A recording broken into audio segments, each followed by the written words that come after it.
Okay, so please warm welcome for Nestor today.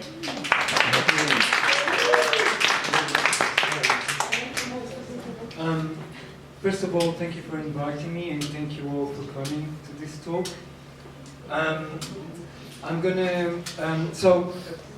My name is Neston Pestana, and I've graduated from the Design Interactions program at the Royal College of Art in 2015. And this was a very important stage in my professional career because after graduating, I decided to open my own studio in Peckham, where I started to explore speculative design and critical design practices. So, for some of you that are not familiar with critical design or what critical design is, I'll just give you a little introduction. Critical design was basically a discipline that was at the core of the Design Interactions program, and it was led by Anthony Dune and Fiona Raby. And you can visit the website if you want to have more information. And critical design basically borrows from speculative design and fictional narratives to ask questions, what-if questions, that challenge conceptions and assumptions of our everyday life. So he basically he offers these design opportunities that go beyond problem solving and focus more on the critical side of things and the conceptual side of things.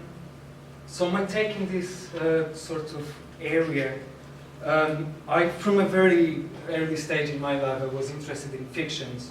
And I decided to kind of like look at fictions in a more sort of like a critical point of view, and looking at technologies and kind of building worlds in which they could kind of become platforms for us to start conversations about technologies and our relationships as human beings with technological environments. I have so I don't know if you know Ray Bradbury. He wrote a book called Fahrenheit 451, and he describes fictions as so he says, because it's good to look forward, not back, because we need to illuminate a path we hope or we fear humanity will take, because the world of the future seems more enticing or more interesting than the world of today, because we need to warn you, to encourage you, to examine and to imagine. And this is basically why Ray thinks that fictions are relevant in today's world, and I totally agree with this beautifully written paragraph.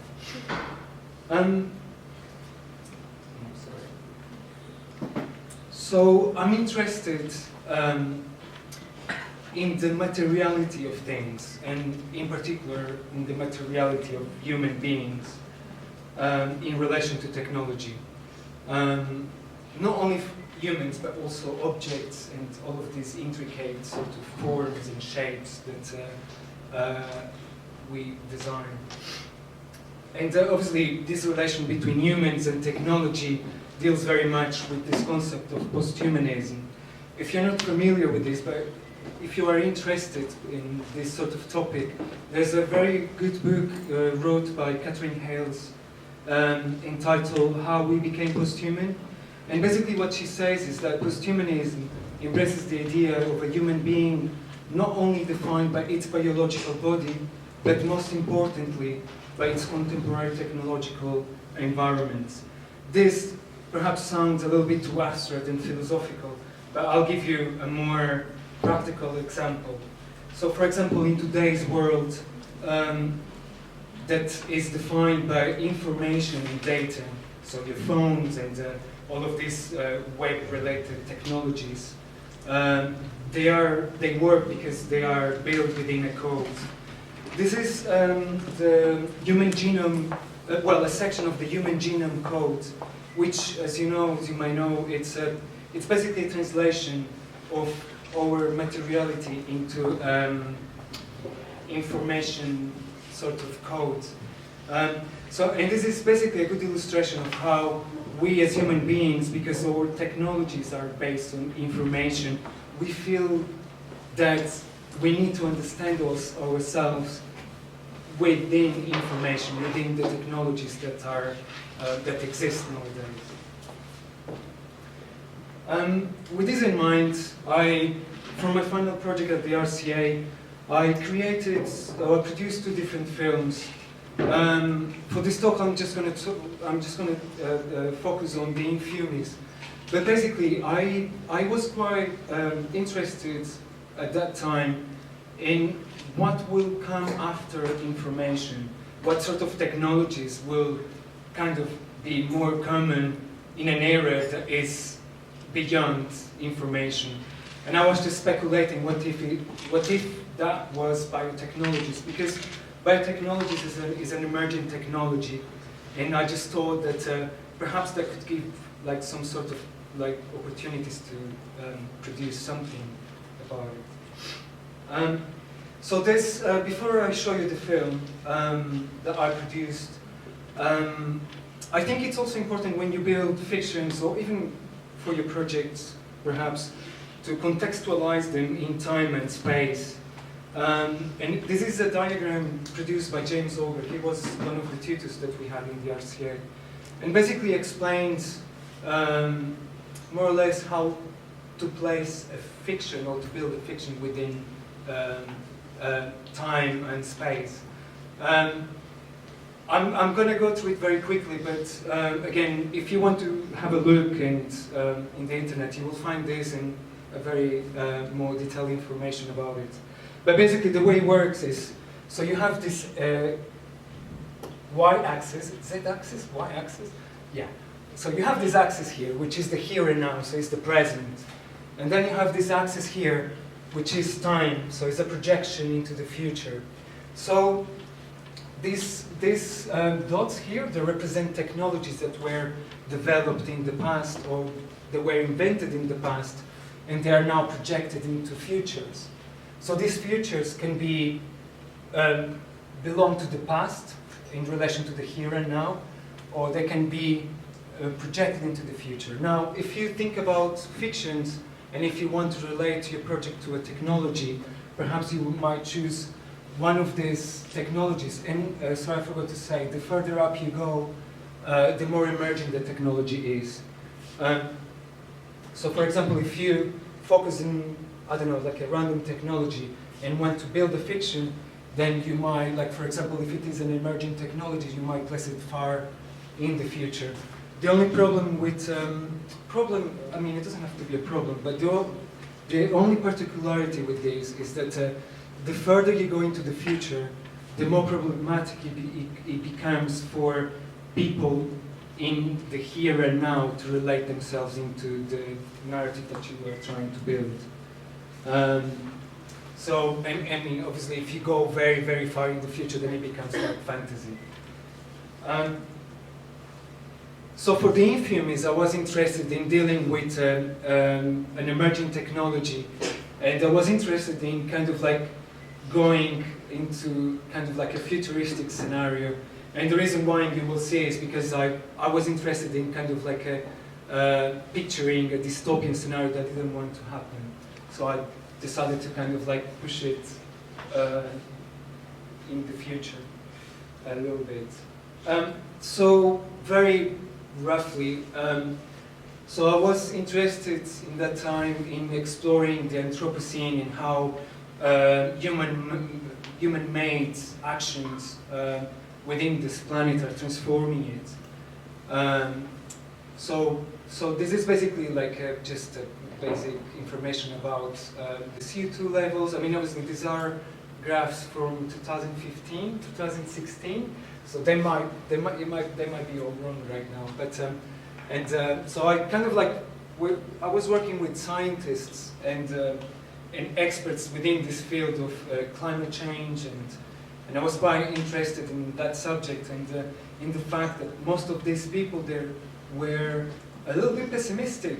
Although like we have so many technologies nowadays that could solve all of these environmental issues that we have right now.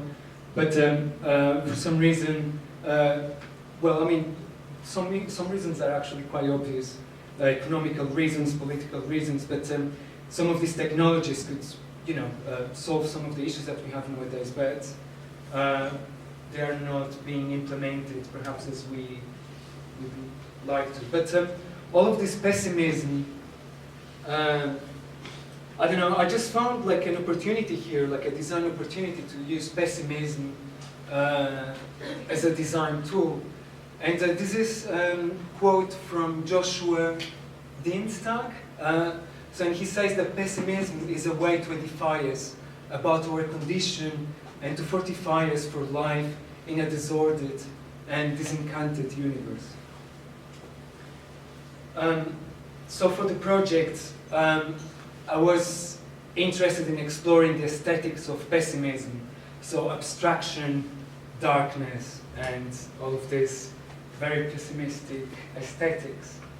And so the project started with this question: should we adapt technologies and organisms to cope with human-made toxic environments? And I'll show you the film.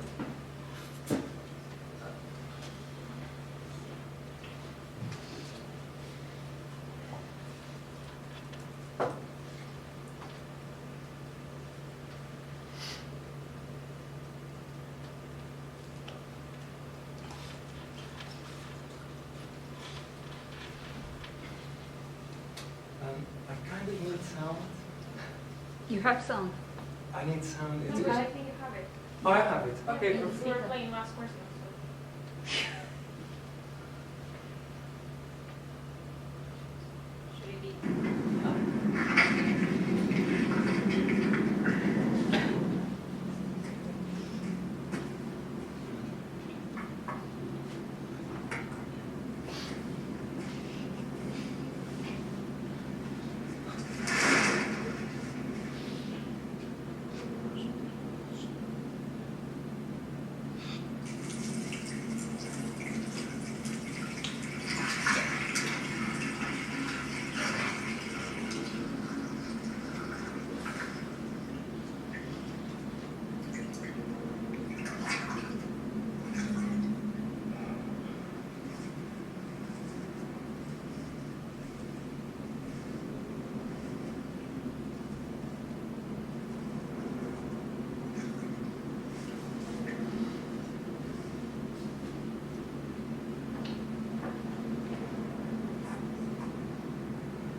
I will go into a little bit of explanation of what you just saw.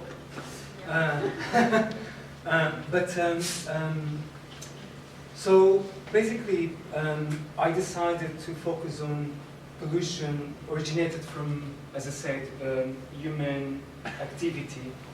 And then I imagine a community that actually modify themselves in order to cope with pollution, in order to kind of like deal with the issue. So I was interested in the time in biotechnologies and how there are people nowadays, especially in America, that are already changing their bodies or like with implants. So I was imagining that what sort of community would kind of exists within this sort of biotechnological era and what they will do. Because most of these people, they change their bodies without any kind of like some of them doesn't have to have like a proper practical function, but it's more about the ideology. And that's why sometimes they change. Sorry, I forgot the mic. Better? Yeah. So I was working with scientists in Imperial College to kind of come up with plausible or like sort of plausible scenario, or at least like a system that would allow these people to kind of use pollution to nourish their bodies. So this is what this person, this character in the film was doing.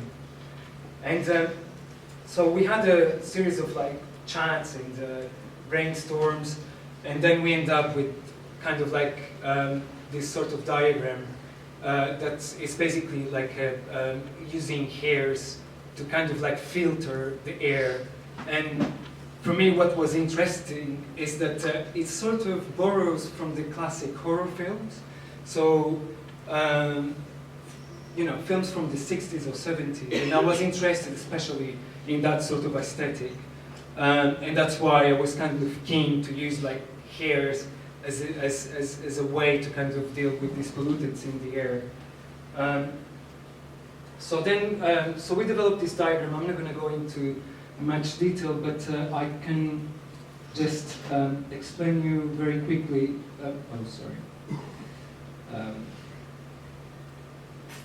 Maybe it's.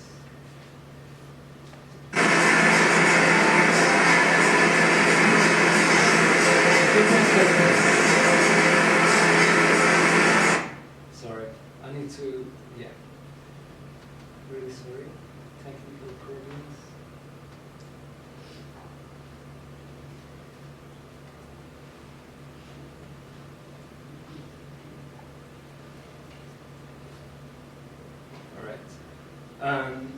So as I was saying, we developed this diagram, and basically, I mean, I'll use this to explain.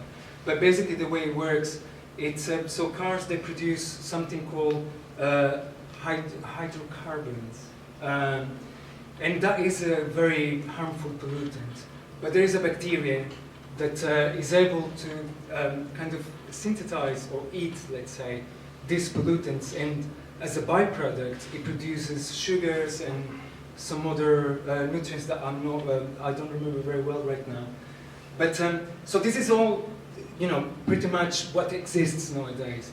So the problem was how to take these nutrients into our bodies, into our blood flow and into our systems. So working with this biotechnology, he came up with this idea of like so there's something that is called active carriers that you could use. They're normally programmed so they take in certain substances or certain nutrients. And they exist, like, for example, in walls of cells. So the idea was to kind of like, so with these byproducts from the bacteria, they would be recognized and taken into the system by these active carriers, and then absorbed into the blood vessels through the hair follicle. I mean, again, this is very, very fictional, but that was my intention at the time. And I was also quite interested in working, in being like familiar with all the film sort of things such as working with a makeup artist and so I'll just stop it. But this is basically like kind of creating also props to build like this sort of close-ups. So nothing here was kind of like produced in 3D or anything like that. So I also work with, with a textile girl from the RCA to develop like this sort of clothes that would allow these pollutants to be in contact with your body. So the bacteria could access the different pollutants. Are they gold? It's wool, so she mentioned that it will keep them warm, but with a little bit of cold, of course. The folds. Yeah. And this is basically the sort of things that, the sort of clothes that we produce. Then, as you saw, like there were 3 different tabs, and this is because I wanted to kind of talk about also these pollutants that go into water, and so I wanted to create this sort of feeling that it might become, very close to you in the future. And again, I forgot to mention, this is it's sort of like cautionary narrative. So I'm not proposing this as a solution or anything. Far from that. So I'm showing this because basically I created these shots in my storyboard, but I was never imagining how complex it would be. So we had to produce all of this scaffolding to hold the camera, and then the cameraman will be on top. This bucket has the blue water that is connected to the tap.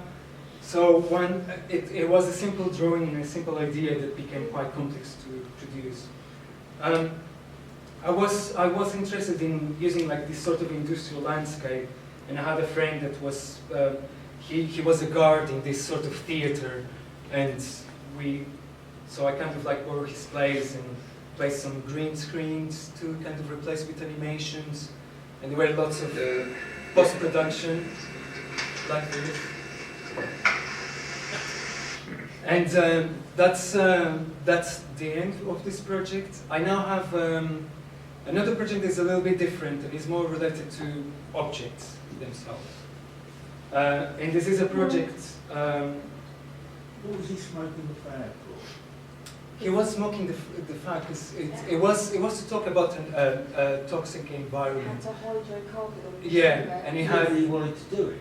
Pardon? He wanted to do it. He wanted to do it to feed, to nourish the bodies. Oh, But again, this is maybe the next project is less. Very Black Mirror, I like it. So this project, so this is the project I worked with Neston Pestana, and it was basically exploring this idea of quasi-objects. It was based on a book called The Lives of Things, and it was by a Portuguese author called José Saramago. And basically in this book, he kind of explored in different sort of short stories this idea of quasi-objects. So what is a quasi-object? For those of you that are not familiar. So a quasi-object is basically any object, or is related to any object, like a teapot, but it deals with the social implications and that the object might inform when you interact with it. And so basically, an object might inform the way you socially interact and your behavior socially with other people. So to explain this a little bit more, a little bit better, let's take the football ball as an example. So if you take it out of context, what you see is just a sphere with a fancy pattern, and that's it.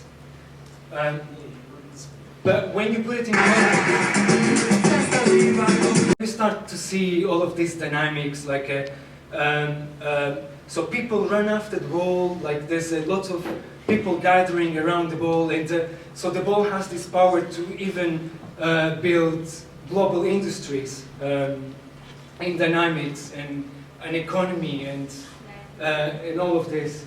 So basically, whereas the football ball is the object itself, the quasi-object is more what you see in the background. So all of these social dynamics that the object produces when you interact with it.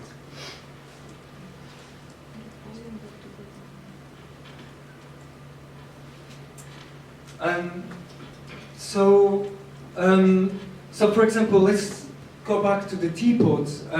So if you look at the teapot, it has one spout, it has a handle, and you are meant to, let's say, pour tea to a group of 5 people.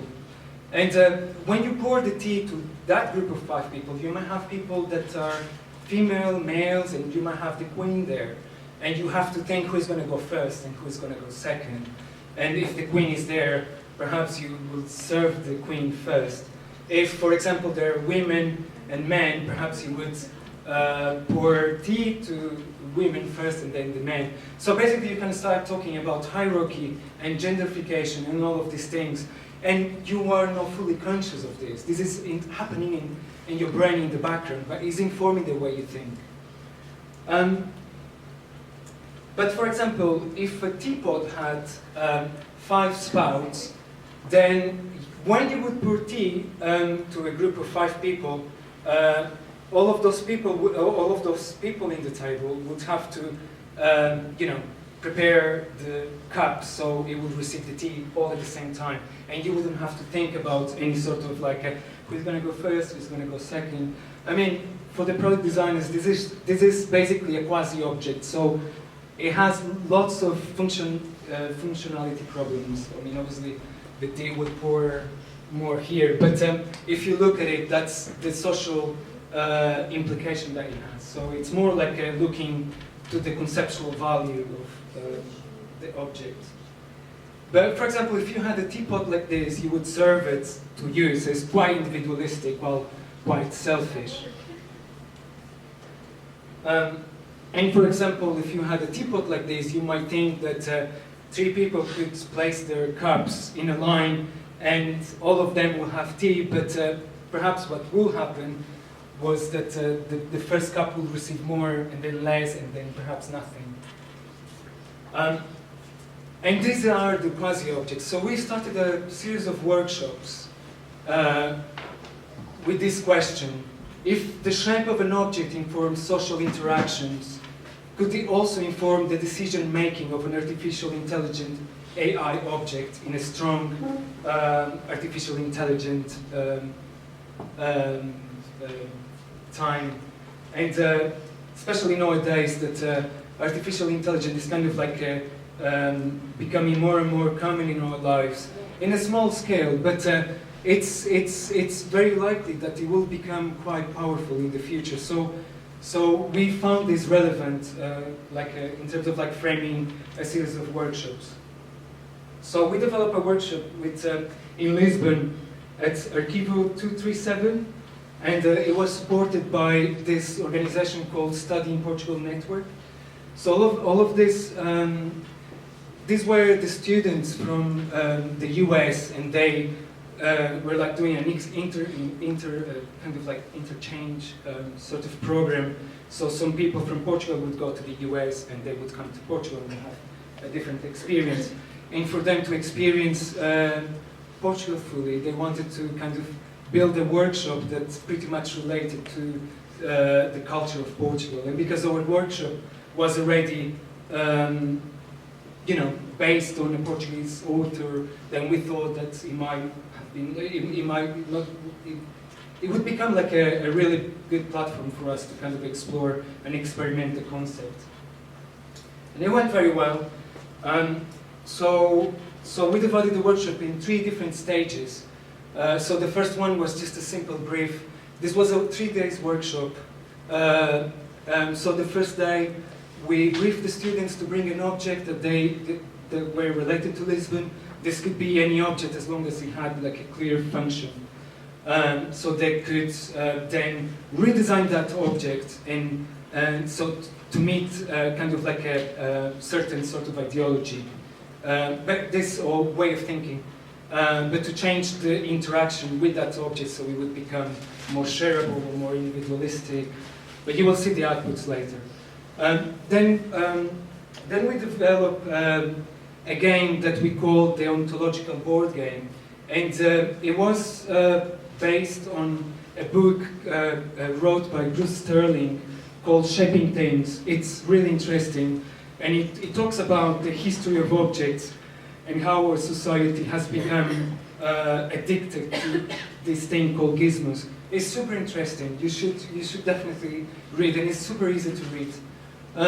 So the game was quite important for us because we wanted students to understand their objects by talking about them. So basically the game was divided in different stages. Each of these stages, they had to think about the object in a different sort of way or context. And the purpose again was to understand their objects before going to the redesign phase. Then we decided to choose 4 objects. They actually decided to choose 4 of those objects so they could focus a little bit more in redesigning well the objects rather than just having all of this, because we had only half a day to redesign the objects, so so they picked like these objects that they related to this one. So a mic, this is a speaker, this is a cork, because we produce lots of good wine, and cobblestone. So the third phase was a phase that so it was about designing and technology. So they learned like a 3D scanning. So we taught them some well, they're not that basic, but some technologies like the 3D scanning. But bear in mind that these students, they were not from any design background. So we had to give them like very simple tools, such as we took photocopies of the different objects, like a series of photocopies of the different parts. So basically what they had to do was to assemble them and with tape and build a brief for me and for Joanne and I to kind of like create a 3D object to 3D print and to give them. So these were our kind of like briefs or their prototypes made out of paper. So that's the max. So it become like a very. I actually have it here.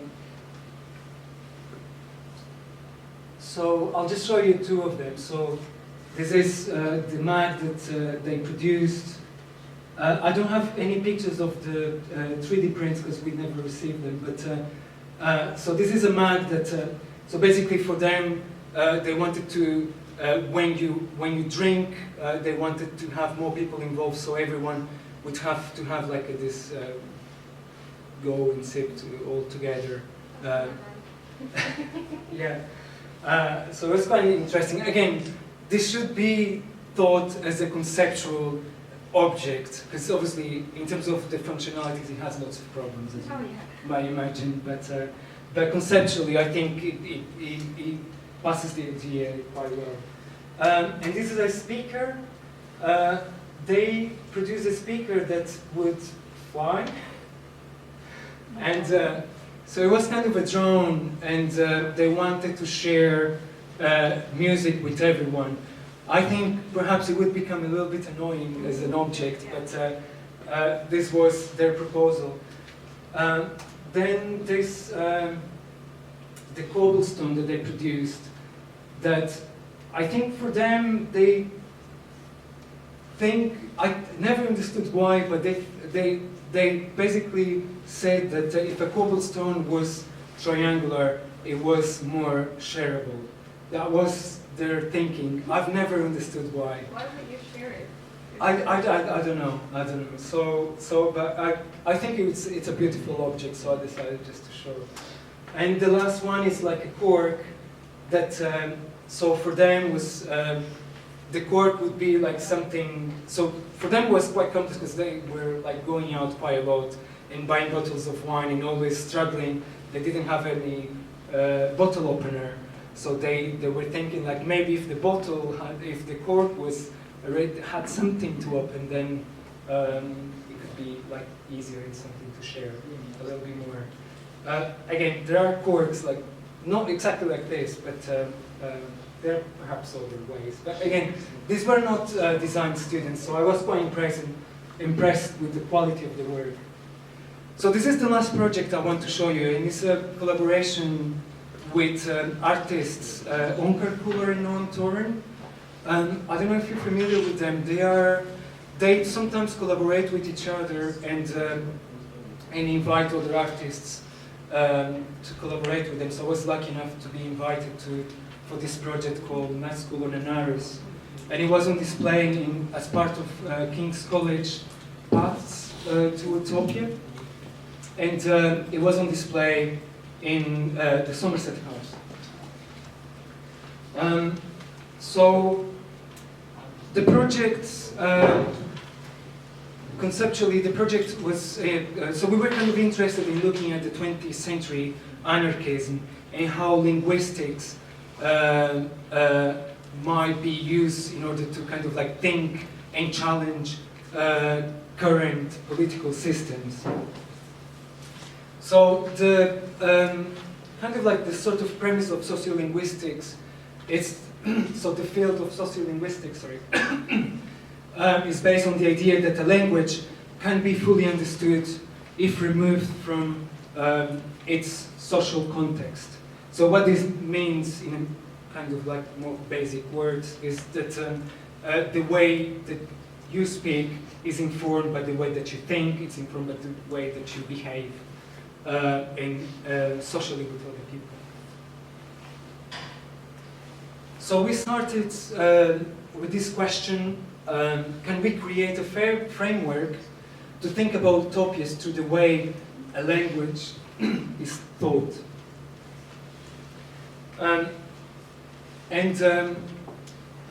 The project was based on this book wrote by Ursula Le Guin, and the name is The Dispossessed. And it kind of deals with the dynamics of these two planets, Anaris and Eures. So Eures is pretty much a planet similar to our planet and pretty much based in hierarchy. And Anaris is the moon of these planets, and it's populated by an anarchist community. Am I running out? Oh, thanks.